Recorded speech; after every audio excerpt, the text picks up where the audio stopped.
Assalamualaikum warahmatullahi wabarakatuh. Selamat pagi Bapak Ibu, penilai sertifikasi dosen gelombang 1 2025.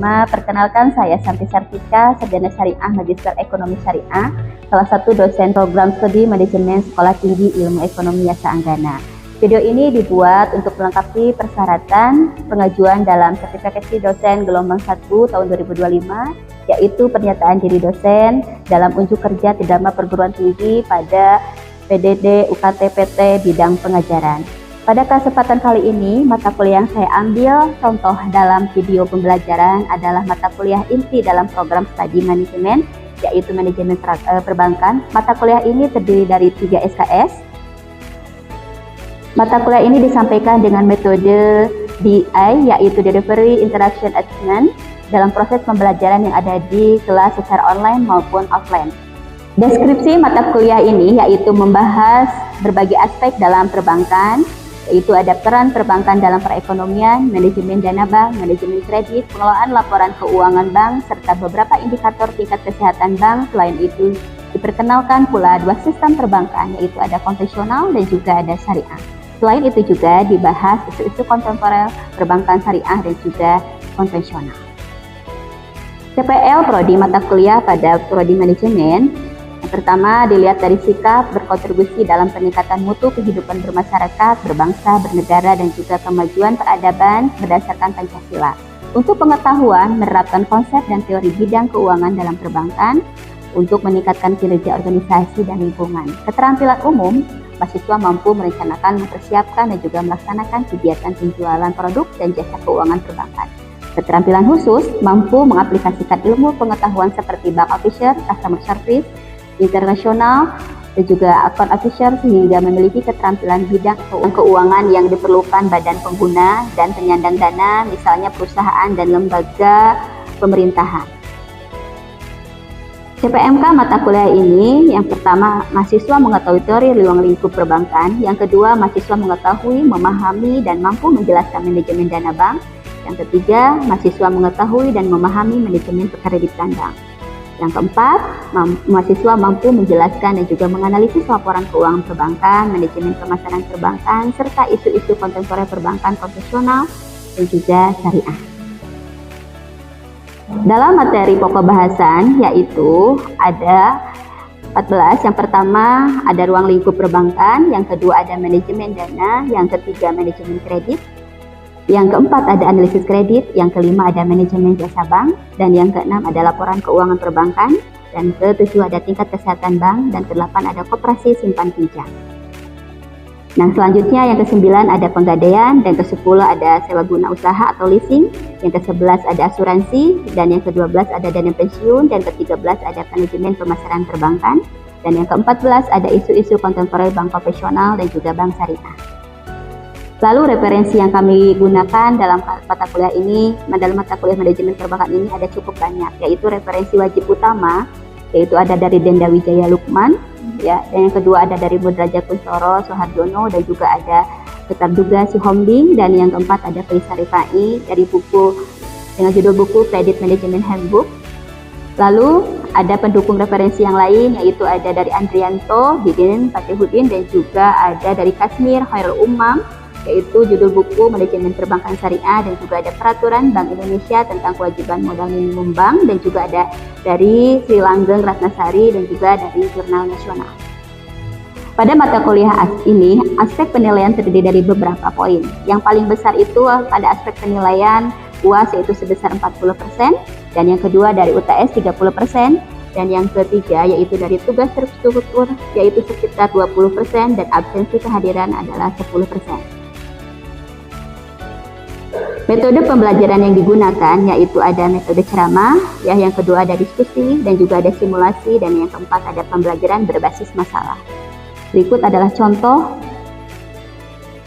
pembelajaran secara tatap muka pada praktik pembelajaran manajemen perbankan. Assalamualaikum warahmatullahi wabarakatuh. Waalaikumsalam warahmatullahi wabarakatuh. Bagaimana kabar kalian? Alhamdulillah. Nah, untuk pertemuan hari ini, di sini kita akan membahas terkait dengan manajemen dana bank, ya. Nah, sebelum itu di sini Ibu akan review dulu ya perkuliahan yang sebelumnya di pertemuan pertama, yaitu terkait dengan manajemen perbankan. Ada yang masih ingat tidak?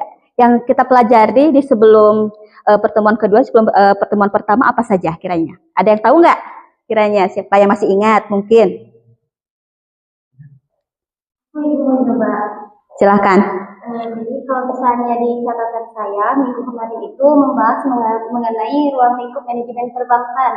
Yang di situ menjelaskan mengenai definisi bank, fungsi bank, sejarah bank, jenis bank berdasarkan fungsinya, terus ada juga jenis bank berdasarkan statusnya, jadi ada devisa sama non devisa, terus ada jenis-jenis bank berdasarkan kegiatan operasionalnya, ada bank konvensional dan juga ada bank syariah. Terus alur operasional bank konvensional dan syariah, yang terakhir sistem perbankan di Indonesia. Ya, benar itu ya. Itu lengkap berarti ya catatannya ya, Amanda ya. Oke. Nah, untuk pertemuan hari ini kita di sini ya akan bahas terkait dengan manajemen dana bank. Kita mulai dari tujuan pembelajaran manajemen dana bank ya di sini. Nah, di sini ada beberapa tujuan pembelajaran manajemen dana bank. Yang pertama kita bisa lihat ya di sini, yaitu tujuannya adalah untuk mahasiswa bisa memahami dan juga menjelaskan terkait dengan manajemen dana bank. Terus yang kedua di sini ya mahasiswa juga bisa memahami dan juga menjelaskan mulai dari definisi, tujuan, sumber-sumber dana bank, jenis sumber dana bank, yaitu ada beberapa cakupannya, yaitu dari mulai sumber dana pihak pertama, kedua dan juga yang ketiga. Dan juga nanti kita akan membahas terkait dengan perhitungan bunga simpanan itu ya. Nah, di sini Ibu lanjutkan ya. Untuk pokok bahasannya di sini ada beberapa 4 pokok bahasan untuk materi ini ya. Yang pertama di sini ada definisi manajemen dana bank, dan yang kedua ada tujuan dari manajemen dana bank, dan yang ketiga ada sumber-sumber dana bank ya. Dan yang keempat ada perhitungan bunga simpanan. Nah, di sini Ibu akan bertanya dulu ya kepada kalian di sini.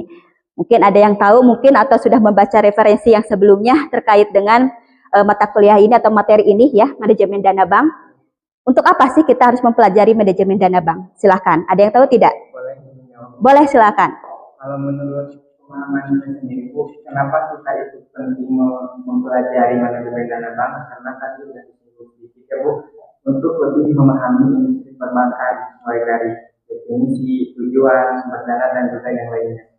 Setelah kita memahami industri perbankan, kita bisa lebih jauh bagaimana kita bisa tahu cara mengelola keuangan yang lebih efektif.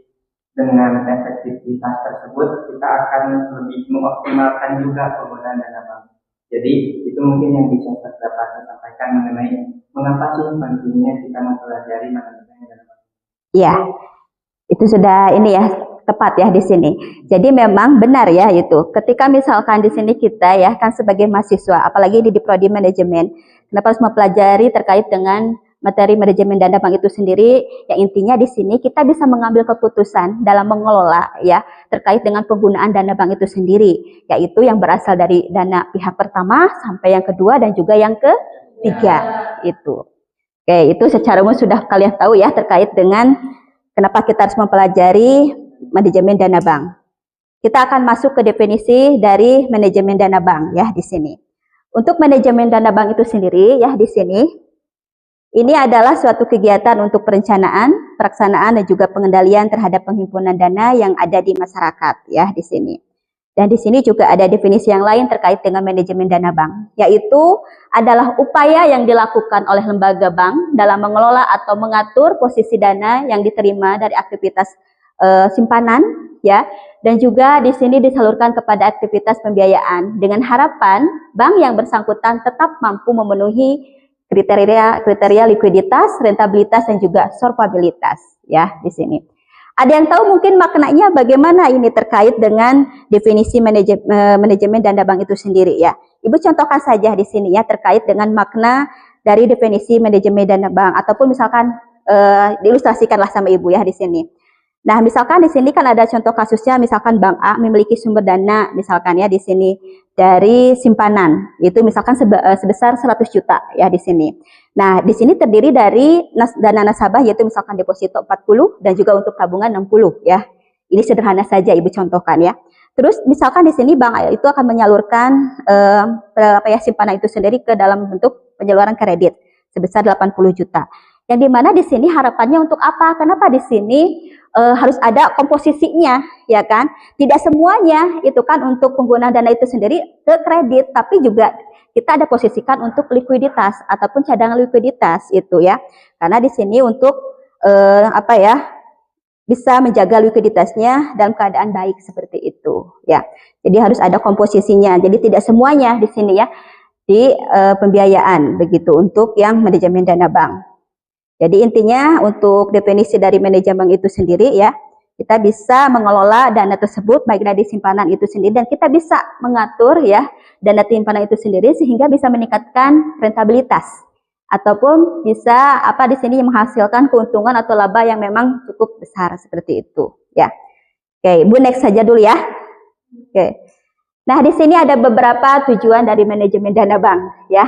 Tujuan manajemen bank ini yang pertama memperoleh pendapatan yang maksimal, terus yang kedua bisa menyediakan kas dan juga aktiva, terus yang ketiga ada menyediakan cadangan yang cukup itu. Dan yang keempat memenuhi kebutuhan masyarakat akan pinjaman kredit dan juga mengelola kegiatan bank. Oke, nah di sini mungkin ada yang tahu terkait dengan sumber-sumber dana bank, siapa? Silahkan. Ada yang tahu nggak? Sumber-sumber dana bank itu dari mana saja? Tadi kan sudah Ibu jelaskan juga dari awal. Silahkan. Silahkan. Jadi seperti yang Ibu singgung sebelumnya bahwa dari sumber dana bank itu ada tiga, ada pihak pertama, pihak kedua, dan juga pihak ketiga. Di mana pihak pertama itu termasuk itu modal sendiri, pihak keduanya dari pihak luar itu juga bisa dalam bentuk pinjaman dari bank lain atau dari bank sentral. Yang pihak ketiga itu dari pihak masyarakat itu bisa berupa tabungan, deposito maupun giro. Ya, benar itu ya di sini. Oke, kita akan masuk ke sumber-sumber dana bank yaitu berasal dari pihak pertama, yaitu ada modal sendiri ya. Modal sendiri itu cakupannya apa saja di sini? Kita bisa lihat ya di sini, yaitu berasal dari modal disetor, cadangan-cadangan dan juga laba tahun berjalan dan juga sisa laba tahun lalu ya di sini. Nah, ini ya. Kita langsung saja masuk ke sumber dana bank dari pihak luar ya. Di sini ada dari Komeni dan juga ada kredit likuiditas dari Bank Indonesia dan juga ada pinjaman antar bank dan juga ada surat berharga pasar uang itu. Nah, ini untuk yang ketiga, ini ada jenis-jenis dana yang berasal dari masyarakat. Nah, kira-kira kalian tahu nggak jenis-jenis dana yang berasal dari masyarakat itu apa saja? Coba. Ada yang tahu? Boleh, silahkan. Yang pertama kan ada tabungan. Tabungan itu jenis simpanan yang nantinya sewaktu-waktu dapat ditarik langsung oleh nasabah. Lalu ada juga deposito. Kalau deposito itu jenis simpanan yang memiliki jangka waktu. Jadi sesuai kesepakatan antara bank dan nasabahnya apakah akan mengambil jangka waktu yang pendek atau jangka waktu yang panjang. Lalu yang terakhir itu ada giro. Giro itu jenis simpanan yang dapat ditarik oleh sebuah cek atau debit card. Itu mungkin yang saya ingat. Ya, gitu ya. Dan juga mungkin tadi sudah dicontohkan juga ya. Kalau misalkan di sini bisa kita lihat kalau deposit itu pasti jelas berbeda antara giro dan juga tabungan. Dari misalkan penarikannya juga berbeda. Kalau misalkan untuk deposit itu sendiri kan penarikannya tidak bisa kapan saja. Itu kan disesuaikan dengan kesepakatan antara pihak dan dengan pihak nasabah. Kalau misalkan untuk giro, apakah bisa ditarik kapan saja atau tidak? Bisa ini. Dan untuk tabungan, ini bisa juga seperti itu, ya. Oke, kita langsung masuk di sini, ya. Ada nggak? Tadi coba diperjelas lagi untuk ciri-ciri tabungan, ya, baik itu deposito dan juga untuk yang giro, bisa diperjelas tidak? Siapa yang mau menanggapi? Ya, boleh, silakan. Dari pemahaman saya terkait ciri-ciri tabungan deposito itu pertama jangka waktu tertentu di 136, selanjutnya dana tidak dapat ditarik sebelum jatuh tempo. Ya. Lalu pengembalian dana pada jatuh tempo dan juga suku bunganya yang tinggi. Suku bunganya yang tinggi. Oke. Baik, ada yang mau menambahkan lagi mungkin ini terkait dengan tabungan ya.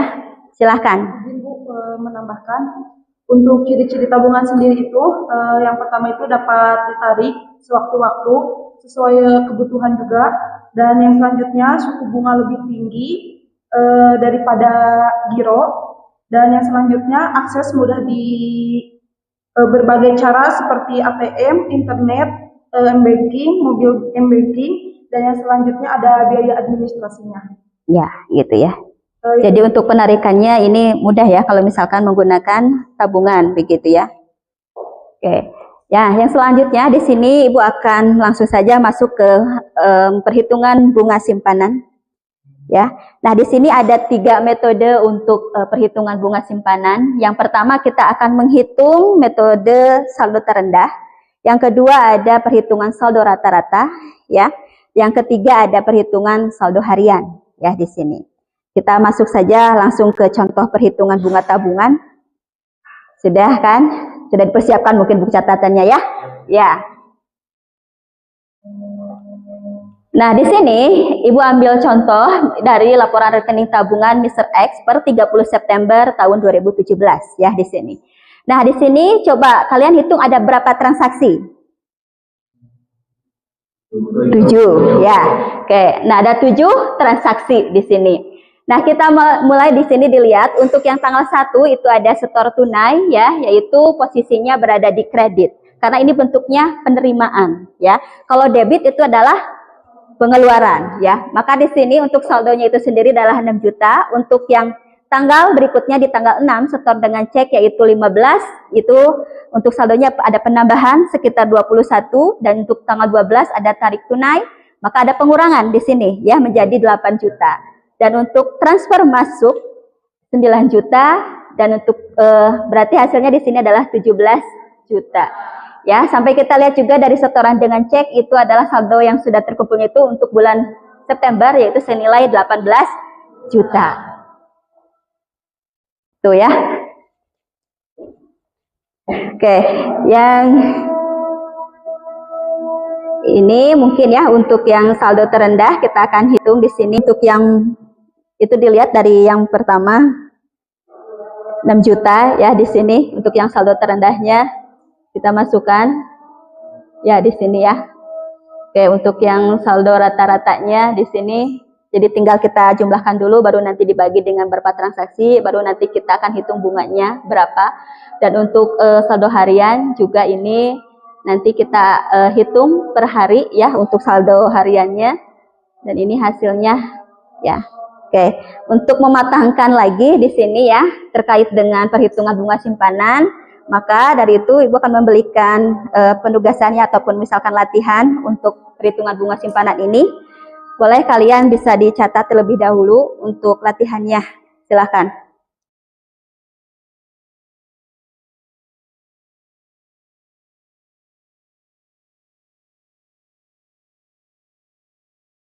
Nah, di sini mungkin kalian sudah mengerjakan untuk tugas latihannya. Siapa yang sudah? Silahkan. Di belakang sepertinya sudah ini. Ya, silahkan. Bisa ke depan, Neng.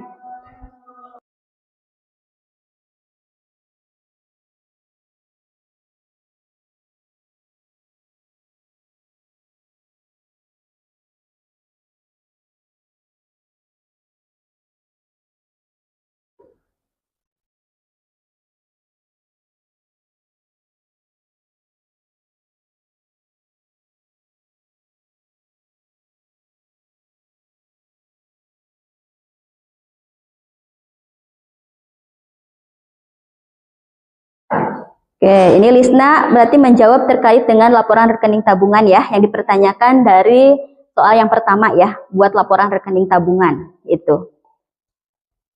Debit dan juga kredit dan juga saldo ya di sini.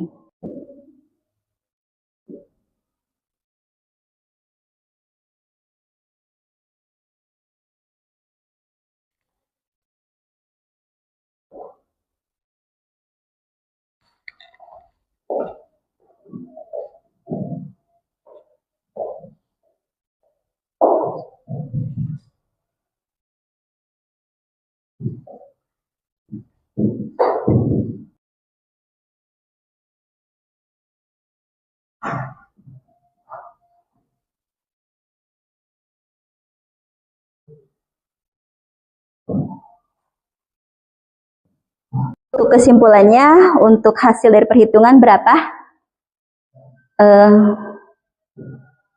Lisna, ya? Saldonya, Bu? Yang itu yang sudah dihitung semuanya berapa? Ini coba. Yang dari mulai saldo terendah sampai dengan saldo rata-rata sampai dengan saldo harian, ya. Saldo terendahnya udah dihitung di Ya. 11.667 Bu. Ya. Dihitung juga. Berarti di sini untuk yang saldo untuk hariannya berapa kira-kira semuanya ini? Yang sudah ditotal berarti untuk bunga bersihnya berapa? Bunga bersihnya itu Bu 9.917. 17 ya. Oke, baik, terima kasih ya Lisna ya sudah mengerjakan latihan ini dengan baik ya. Ya, silahkan siapa yang akan bertanya, mungkin ada yang belum paham terkait dengan pemaparan Ibu tadi sampaikan. Silahkan. Ya, silahkan Aldi. Tadi bahwa tujuan dari dana bank itu untuk mengoptimalkan penggunaan dana bank yang mana mengarah kepada profitabilitas Indonesia. Iya. Yang ingin saya pertanyakan, bagaimana cara bank mengelola sumber dana itu untuk meningkatkan profitabilitas? Ya. Nah, di sini ya, bagaimana secara bank itu sendiri untuk meningkatkan profitabilitas. Profitabilitas itu sendiri kan di sini adalah untuk peningkatan laba ataupun keuntungan di bank itu sendiri ya.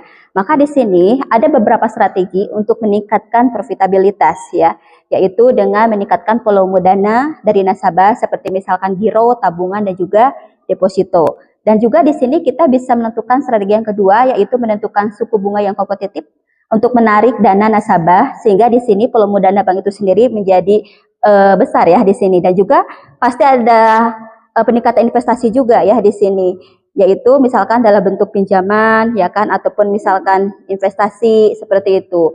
Nah, ini juga bisa meningkatkan profitabilitas seperti itu ya. Ada tanggapan lagi? Cukup? Oke, baik. Ada penanya yang kedua, silahkan. Ya, boleh, silahkan. Ya. Jadi kayak tujuan utama manajemen bank dalam mengelola itu apa nih? Ya. Jadi kalian harus tahu dulu ya terkait dengan likuiditas itu sendiri. Likuiditas itu sendiri kan di sini adalah untuk memenuhi kewajiban jangka pendek ya di sini.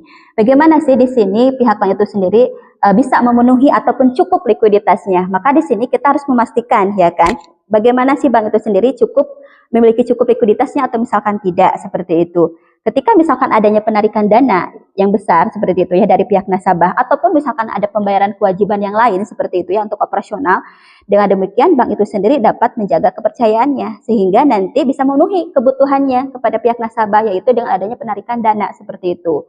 Dan juga diingatkan di sini harus bisa terhindar dari risiko likuiditas. Itu. Gimana, Salwa? Paham? Oke, baik. Nah, baik, untuk mata kuliah ini mungkin Ibu tutup saja ya untuk pertemuan hari ini. Kalau mungkin tidak ada pertanyaan lagi, untuk yang selanjutnya Ibu simpulkan dulu ya terkait dengan mata kuliah ini. Nah, untuk mata kuliah ini, manajemen dana bank itu sendiri adalah proses pengelolaan ya dana bank yang efektif dan juga efisien untuk mencapai tujuan bank, yaitu meningkatkan profitabilitas. Dan yang kedua adalah likuiditas ya. Jadi manajemen dana bank ini sendiri adalah melibatkan sumber dana bank, yaitu dari pihak pertama, kedua, dan juga yang ketiga. Jadi ketika misalkan kita memahami konsep ini, ya kita juga bisa mengoptimalkan, bisa mengambil keputusan dalam pengelolaan penggunaan dana bank dan juga bisa menjaga likuiditasnya, ya. Dan juga di sini kita bisa mengurangi resiko keuangan, ya, dan juga meningkatkan profitabilitas itu, ya. Baik, sudah Ibu simpulkan. Sekarang Ibu absen dulu ya untuk pertemuan hari ini. Kalau misalkan ada yang hadir, boleh angkat tangan. Oke, yang pertama Aldi. Hadir, Bu. Hadir.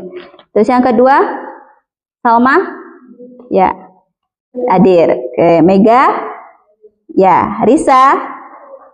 Amanda? Noval?